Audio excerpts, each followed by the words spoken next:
So here's the question. Has science discovered God? Well, Einstein didn't believe it was possible, but Stephen Hawking said it might be the greatest scientific discovery of all time. So, what discovery has baffled the greatest scientific minds of the past century, and why has it caused them to rethink the origin of our universe? Well, new and more powerful telescopes have unlocked mysteries about our universe never before revealed, giving us amazing new scientific insight into the origin of life. Has science discovered God?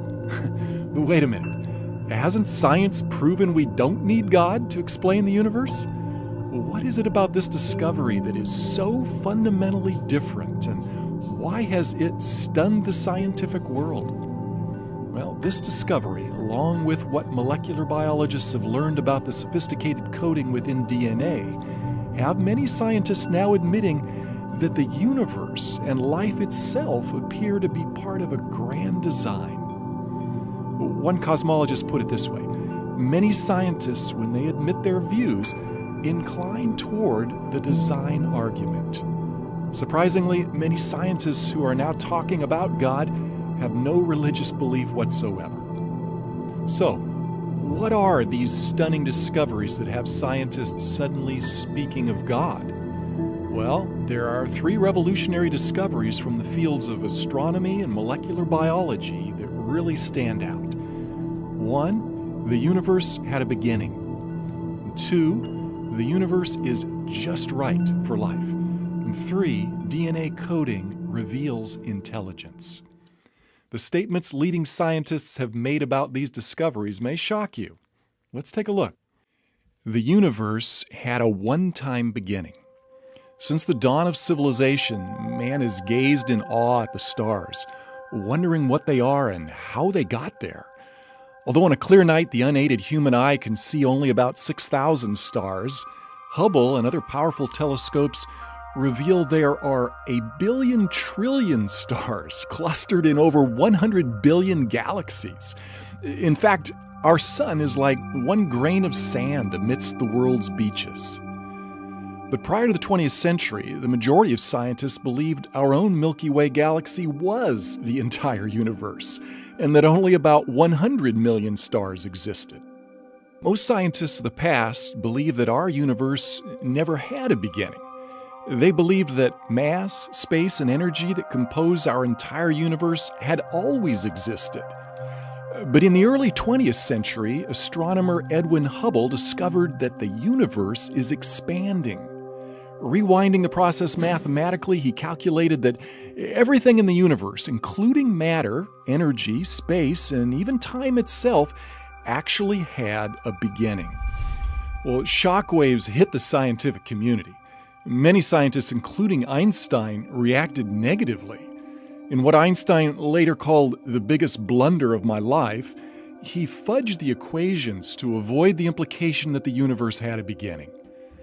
Well, perhaps the most vocal adversary of the idea that the universe had a beginning was British astronomer Sir Frederick Hoyle, who sarcastically nicknamed the creation event a Big Bang.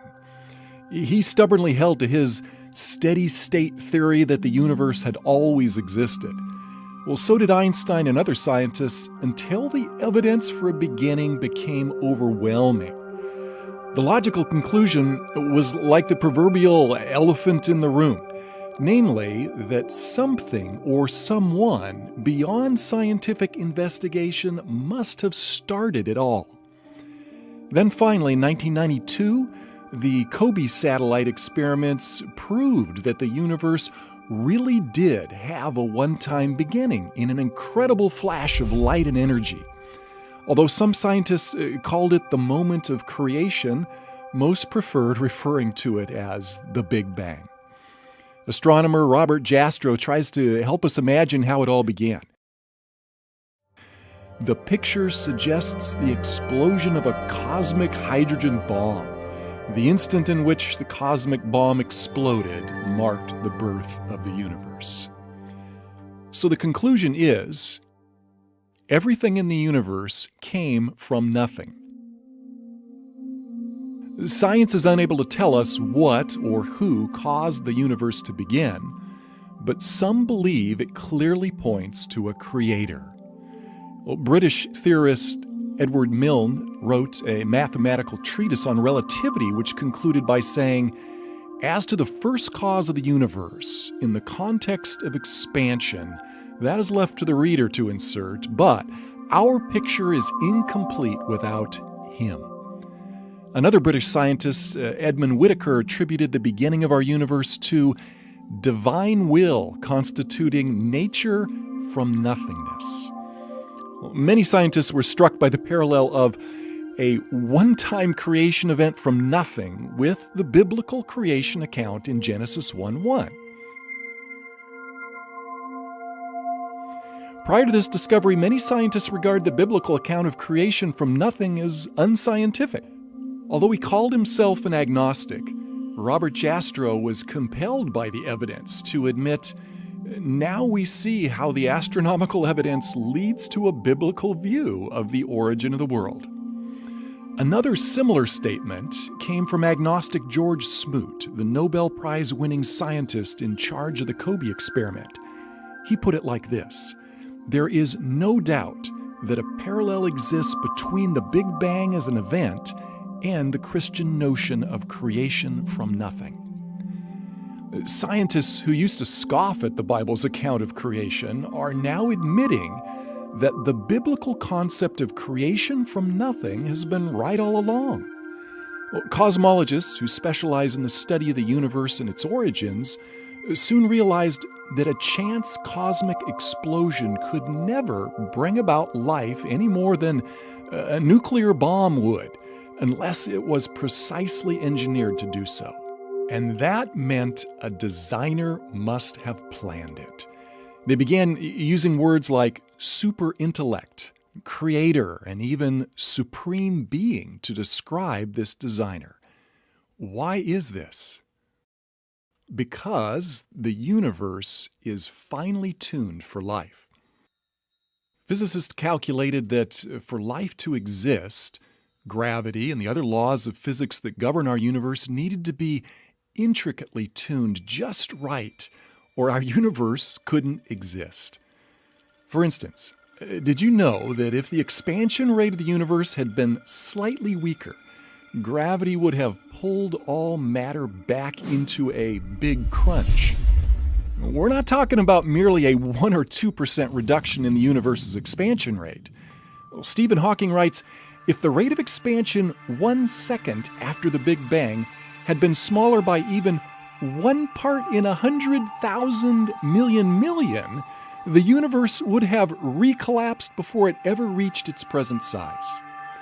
Well, on the flip side, if the expansion rate had been a mere fraction greater than it was, well, all galaxies, stars, and planets could never have formed, and we wouldn't be here. And for life to exist, the conditions in our solar system and our own planet also need to be just right. For example, we all realize that without an atmosphere of oxygen, none of us would be able to breathe. And without oxygen, water couldn't exist. Without water, there would be no rainfall for our crops. Other elements such as hydrogen, nitrogen, sodium, carbon, calcium, and phosphorus are also essential for life.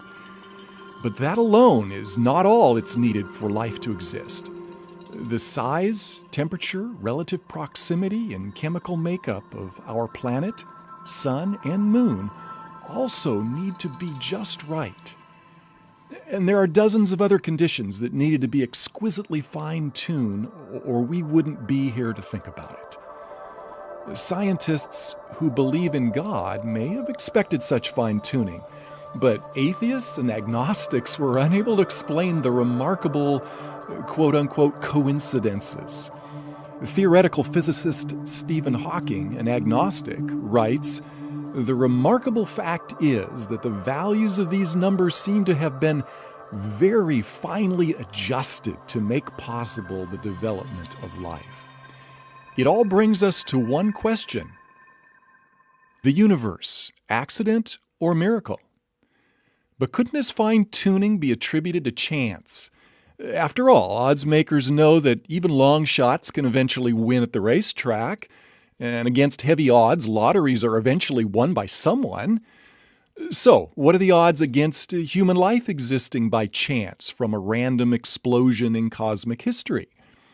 Well, for human life to be possible from a big bang utterly defies the laws of probability. One astronomer calculates the odds at less than one chance in a trillion, trillion, trillion, trillion, trillion, trillion, trillion, trillion, trillion, trillion, trillion, trillion. In other words, it would be far easier for a blindfolded person in one try to discover one specially marked grain of sand out of all the beaches of the world. Look at it this way. The odds of one random Big Bang producing life as we know it would be like one person winning over 1,000 consecutive mega million-dollar lotteries after purchasing only a single ticket for each. Not very likely? Really quite impossible, unless it was fixed by someone behind the scenes, which is what everyone would think. And that is what many scientists are concluding. Someone behind the scenes designed and created the universe. Well, this new understanding of how miraculous human life is in our universe led the agnostic astronomer George Greenstein to ask, is it possible that suddenly, without intending to, we've stumbled upon the scientific proof of the existence of a supreme being? However, as an agnostic, Greenstein maintains his faith in science rather than a creator to ultimately explain our origins. Robert Jastrow explains why some scientists are reluctant to accept a transcendent creator. He says, there is a kind of religion in science. It is the religion of a person who believes there is order and harmony in the universe. This religious faith of the scientists is violated by the discovery that the world had a beginning under conditions in which the known laws of physics are not valid, and as a product of forces or circumstances we cannot discover. When that happens, the scientist has lost control. If he really examined the implications, he would be traumatized. Well, it's understandable why scientists like Greenstein and Hawking seek other explanations rather than attribute our finely tuned universe to a creator. Hawking speculates that other unseen and unprovable universes may exist, increasing the odds that one of them, like ours, is perfectly fine-tuned for life. However, since his proposal is speculative and outside of verification, it can hardly be called scientific.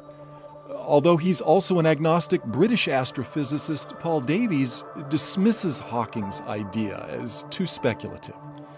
He writes, such a belief must rest on faith rather than observation. Although Hawking continues leading the charge to explore purely scientific explanations for our origins, other scientists, including many agnostics, have acknowledged what appears to be overwhelming evidence for a creator. Astronomer Frederick Hoyle wrote, a common sense interpretation of the facts suggests that a super intellect has monkeyed with physics as well as chemistry and biology, and that there are no blind forces worth speaking about in nature.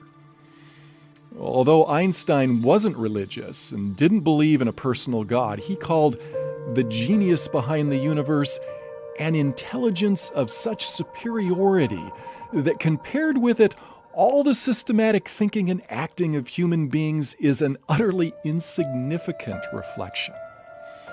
Atheist Christopher Hitchens, who spent much of his life writing and debating against the existence of God, was most perplexed by the fact that life couldn't exist if things were different by just 1 degree or 1 hair. Davies acknowledges, there is for me powerful evidence that there is something going on behind it all. It seems as though somebody has fine-tuned nature's numbers to make the universe. The impression of design is overwhelming. But astronomy is not the only area where science has discovered evidence for design.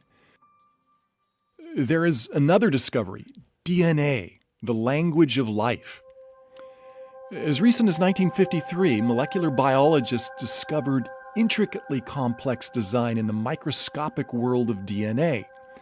This tiny molecule has been called the brains behind each cell in our body, as well as every other living thing. Yet the more they discover about DNA, the more amazed they are at the brilliance behind it.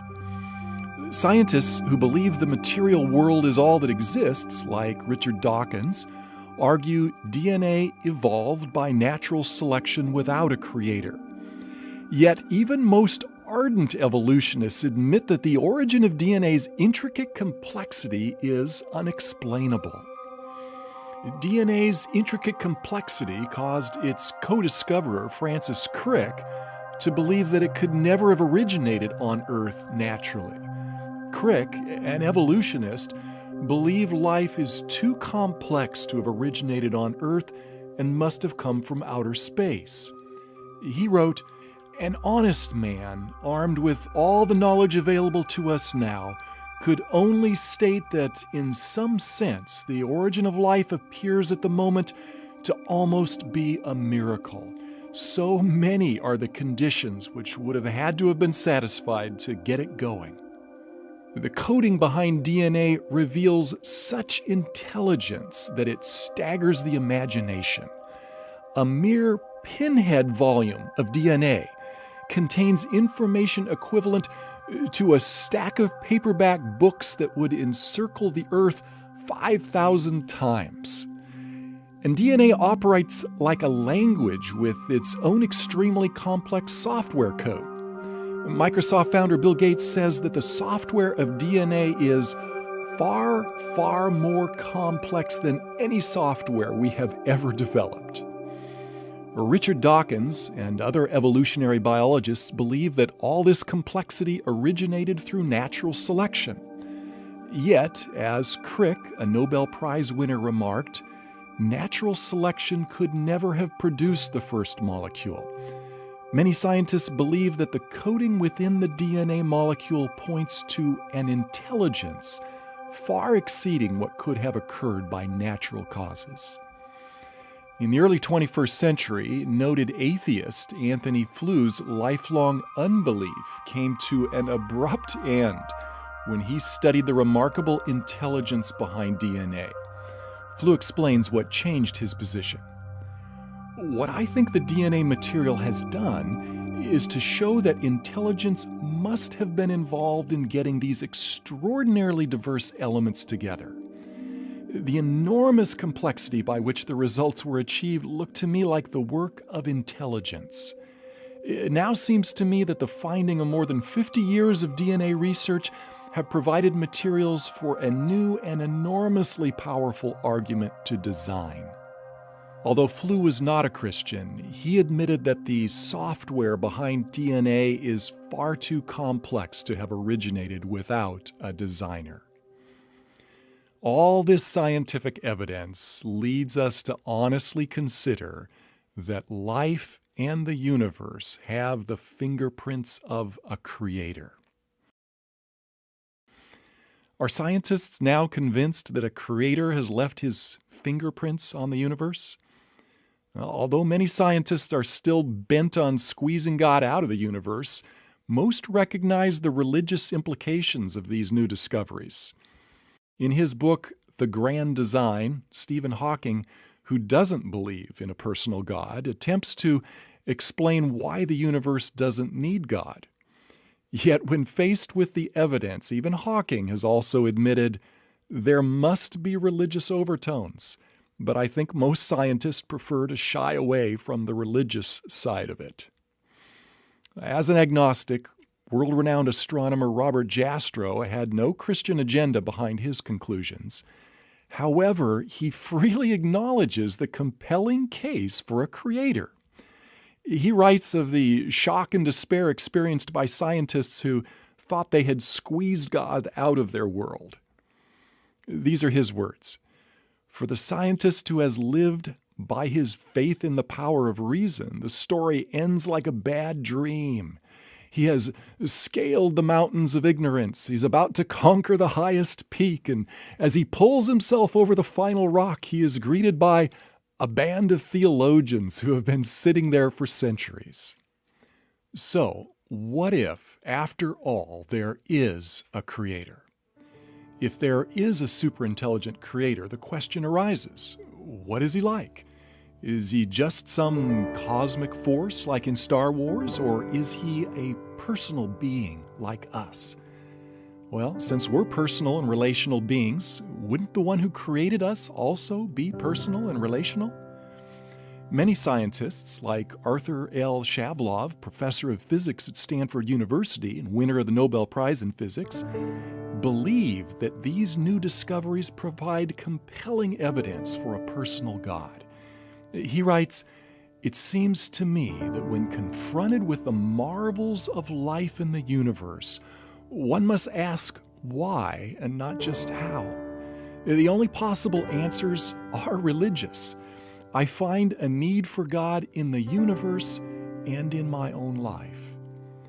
If God is personal, and since He has given us the ability to communicate, wouldn't we expect Him to communicate with us and let us know why we are here? Well, as we've seen, science is unable to answer questions about God and the purpose for life. However, since the Bible was right about creation from nothing, might it also be trustworthy regarding God, life, and purpose? 2,000 years ago, a man set foot on our planet who claimed to have the answer to life. Although his time on Earth was brief, his impact changed the world and is still felt today. His name is Jesus Christ. The eyewitnesses to Jesus Christ tell us that He continually demonstrated creative power over nature's laws. They tell us He was wise, humble, and compassionate. He healed the lame, deaf, and blind. He stopped raging storms instantly, created food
creation began, for it was through Him that everything was made, whether spiritual or material, seen or unseen.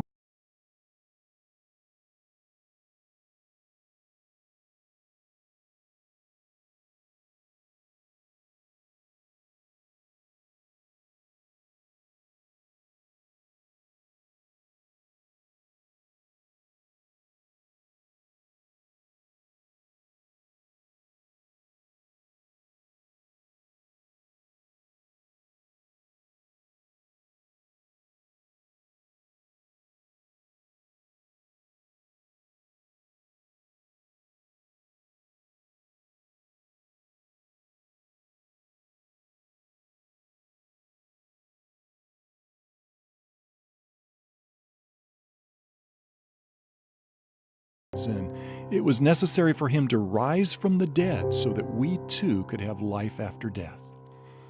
As the Creator, Jesus certainly would have power over life and death, and those closest to Him claim they saw Him alive after He died and was buried for 3 days.